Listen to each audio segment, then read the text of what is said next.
Well, welcome back to Modeling Time with me, Brian Banna. And finally, we're at the last video for working on the trucks.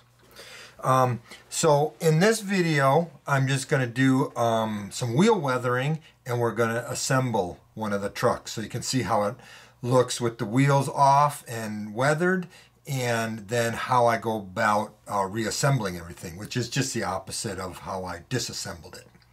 Now for this, for these four models, these wheels are not representative of wheels that have been in the field for very long. So they're going to be more of gray tones with a little bit, or rather slight, rust coming through. You'll barely see it, but it's there.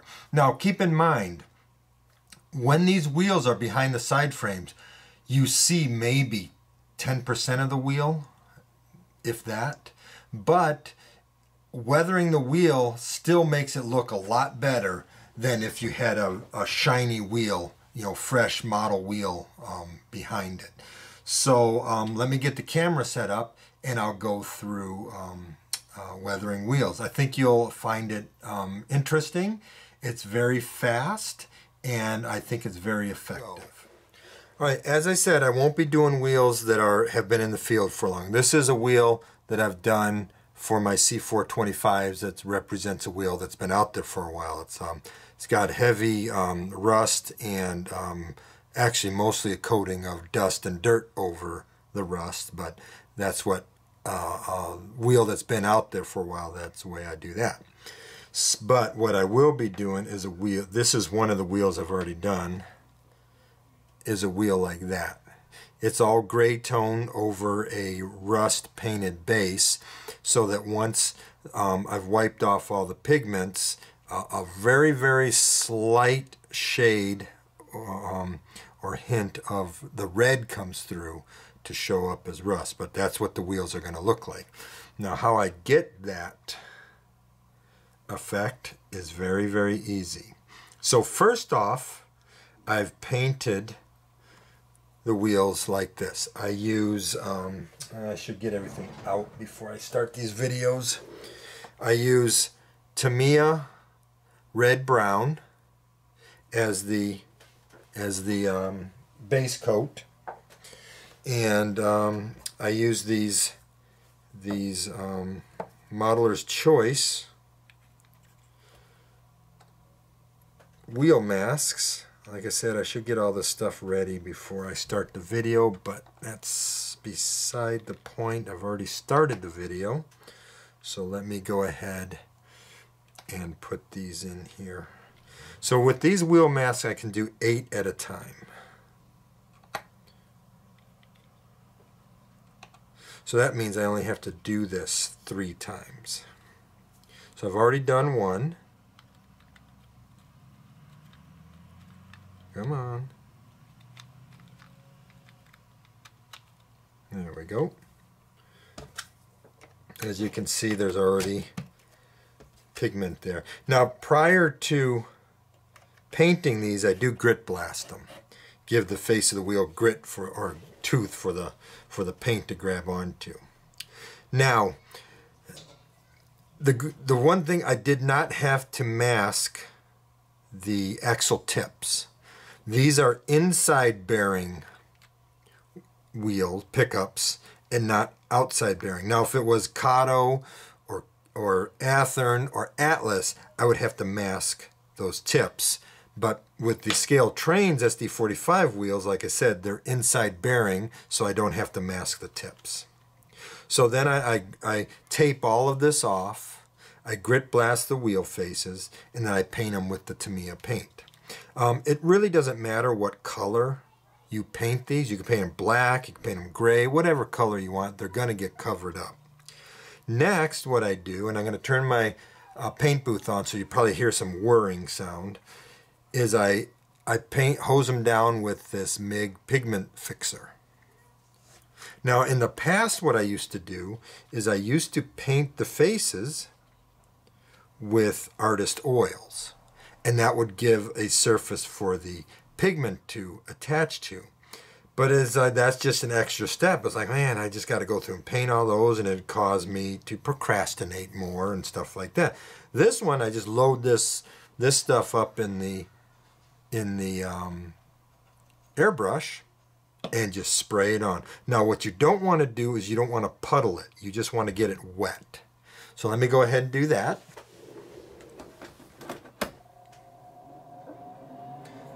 So do one side at a time. That's that. Then I just take a nice soft brush, dip it into the pigment, and just dab it on. Don't brush it on, just dab it on.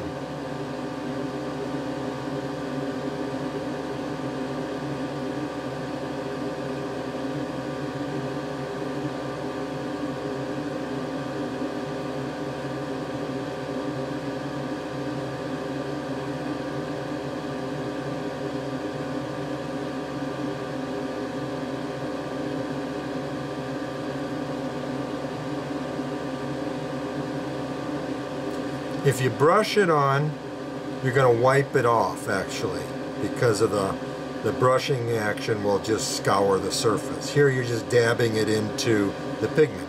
Okay, and then I just clean my brush off. And then I just tap it.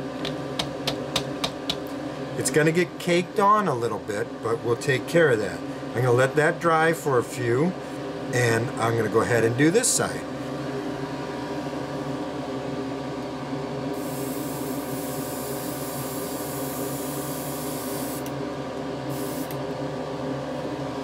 I've wet the surface.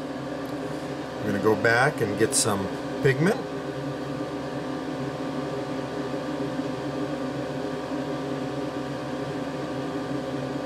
The pigment I'm using is the AIM Weathering Dark Gray for this one. The other thing for like rusty wheels and stuff, you can mix your pigments. I use blacks, browns, rusts, and make all kinds of different colors. And if I want really oily black looking wheels, I'll use black, what do you call it? Let me look it up real quick. I can't remember the name of it. And, oh, black pan pastel. I'll do this first with like a weathered black, and then I'll let it dry for a little bit, maybe a minute or two, and then I'll lightly coat it again with pigment fixer and do some pan pastel black, and I'll show you that in a second what it looks like. So I'm going to let that dry for maybe a minute, maybe not even that, real quick while I show you this set of wheels. Now this set of wheels is for my KONG hoppers that have been around for a while, so I wanted them really oily black. So I put that in. Now if you want it shiny oily black, you could go back and put some linseed oil over that and let it soak in. So that's what that looks like. Now on the inside, I do brown, because the oil's not going to get to the inside, it's just going to get to the face of the wheels. Before it'll get to the inside, it'll get on the rails, the wheels will wipe it clean, and the wheel tread will be clean. So I do brown on the inside, and I do black on the outside. Now if this was roller bearing wheels, then I just do this brown all the way around. And you can vary the colors by simply, you know, adding more to it. Like once you're done with this, spray it down again, add some different colors, and get what you want. But like I said, when these wheels are put back in their side frames, you don't see them that much. So what you want is you want a good representation of the color that you're after. So now, what I want to do, now that I feel these have dried, I want to go back and I just want to dab at it because there is caked on. Let me turn this off. Because there is caked on pigment. So I'll just go in here and just dab at it. I don't want to brush it yet. We will brush it in a minute. But right now I just want to dab at it. Clean your brush off and dab at it. It's a good idea to get these brushes, like a pack of these, for a pack of 4 or 5 is like $1. They're really cheap, but you want them really soft. You want them really, really soft. So I'll just go around here and dab at it.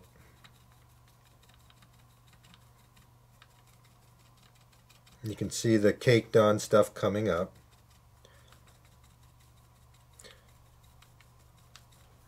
Shake it off.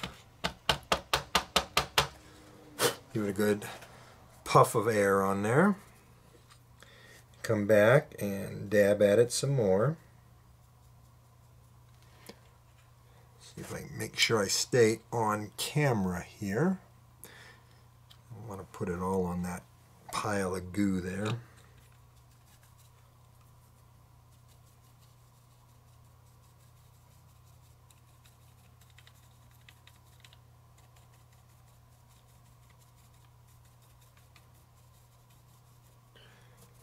And now we'll do the other side.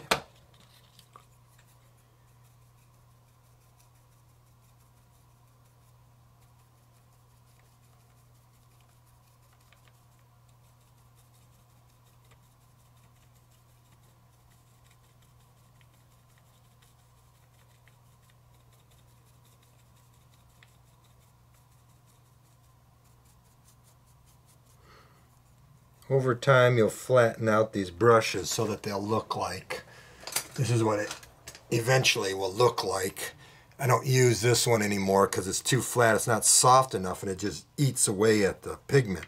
So you want to make sure you have a nice soft brush so that it just picks at it. This brush is just going to get thrown in the trash. I got to go to the art supply store and get some more of these packages of brushes, or I think I got them at the dollar store.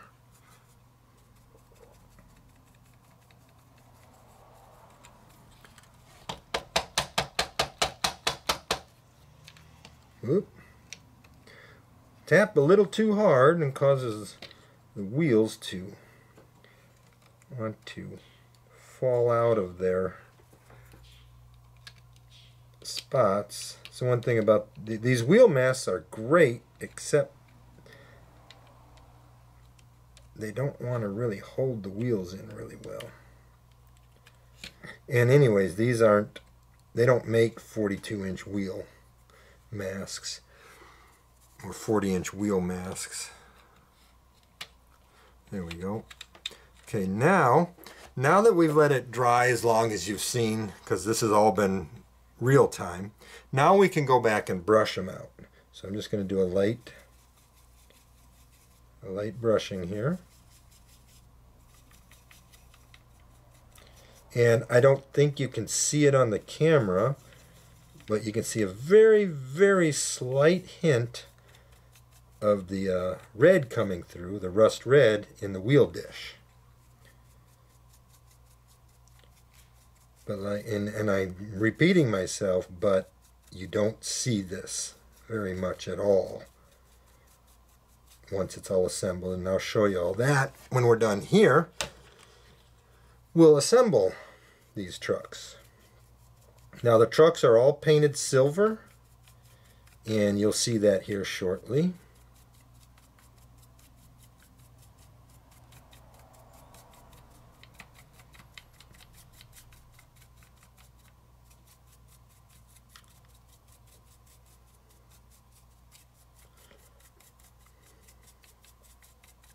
Now you might be able to do this, I haven't tried it, but you might be able to do this even without painting the trucks. Just put on some pigment fixer and hope for the best, but I really think you need some tooth in there for it to hold all of this stuff. Because that virgin metal, or whatever, you know, the way that you get the model, it is pretty shiny and pretty slippery. Now the next thing I'll do is I'll sit back about a foot from the surface with my airbrush and just mist on a coat of pigment fixer.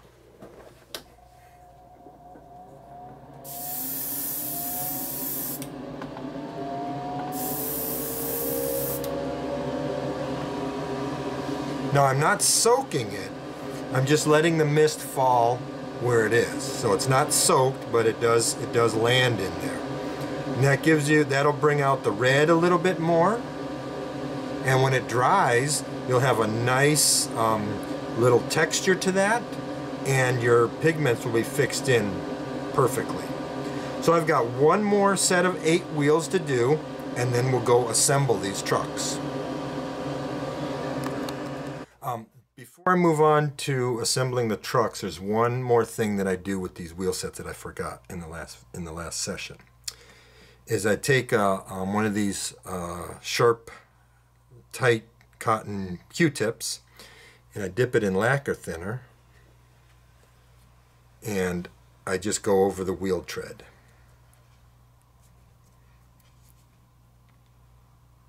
To get any pigment off the wheel tread. As you can see, it's coming off on the, and just to clean up the wheel tread. And I don't want to get it on the face, so I just keep it. I just make it damp. I don't make it soaking wet. Man, I hate the smell of this new so-called green freaking lacquer thinner. I mean, how green can you make lacquer thinner? It's lacquer thinner. It's not like you're going to go out and pour it on your plants and hope they grow better. It's lacquer thinner. Screw off with this green movement bullshit. So anyway, I'll do that, and I'll clean the wheel tread off with this stinky lacquer thinner. I think I have to go back and to Walmart and get the good non-green lacquer thinner. I got this green stuff at Home Depot. Jasco green. Forget that. Keep it in California. Yeah, I'll go back to Walmart and get some good smelling stuff. Anyway, that's what I do. Use these things, and I'll just clean off the wheel tread. Oh, I come to you with some very, very sad news. I don't know how to say this, but at this point, this SD45 project is done. I am so pissed off right now. I don't know what to say. I mean, I could blame it on the manufacturer. That'd be easy to do. It's more my oversight on how these trucks go together. I'm furious right now. Apparently scaled trains made it so these side frames only go on a specific side. They did not make them so that the front left could go on the rear right and the front right could go on the rear left, like on the prototype. They made it so that they only go in a specific order. And I did not know that. I assumed that they were evenly spaced pins so that I could put them on either side, that it shouldn't matter. Well, it does matter. And 2 locomotives are totally humped. I would have to be able to get new side frames, which I highly doubt Scale Trains has, and I highly doubt that they would even sell them. So at this point, I'm going to send them an email and ask them if I could get enough side frames for 2 locomotives, because it is totally effed up. I'm sorry to have to tell you this, but until I can either get new side frames, well, actually I would have to get new side frames, because for instance, let me show you something here. Let me zoom in on this. Let me put this down here. Zoom in a little bit. Get my glasses on. Where did I put my glasses? I can't see anything without my, there they are. Okay, so this is the front truck for 4353. Notice the speed recorder is on the wrong side. Now I cannot just put this truck side frame on this side, because the axle center line will be offset. And let me show you. See how the axle, there's the hole and it's in line there. So let me take that one out.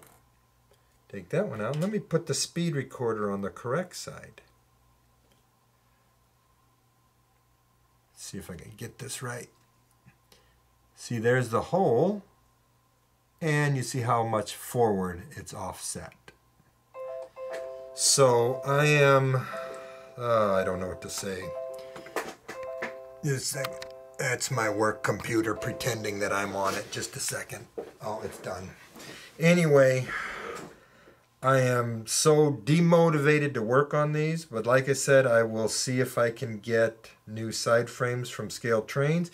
If not, these SD45s are going to go into the bin of history, and I'm just going to say screw it. I don't even want to deal with it. So again, folks, I'm really sorry. I mean, I've got 2 that I could put together, but I really wanted to do 4, and doing just 2 is just not going to cut it for me. So I'm just want to say, oh, excuse me. So I'm sorry. I just want to say that this really is a buzzkill. Anyway, so I hope I can work on some other things that might get you guys some good entertainment, but I don't want to go any further on these SD45s. I'm just going to put them back in their boxes, or put them in the project box, put them up on my shelf right now, and be done with it. I apologize to all of you that were following it and hoping to see it come to an end, but at this point, I know I'm just repeating myself, but I am thoroughly disgusted with it. I can't believe that these pins are clocked the way they are so that you cannot put them on either side. And I should have paid attention to that probably. I didn't think that I would need to, but it gives me something to think about for the future when I work on models. With a very heavy heart and sadness for this project coming to an end right now, you guys take care, and I don't blame you if you leave my channel or unsubscribe or anything like that. So anyway, take care all, and I'll see what else I can bring to you.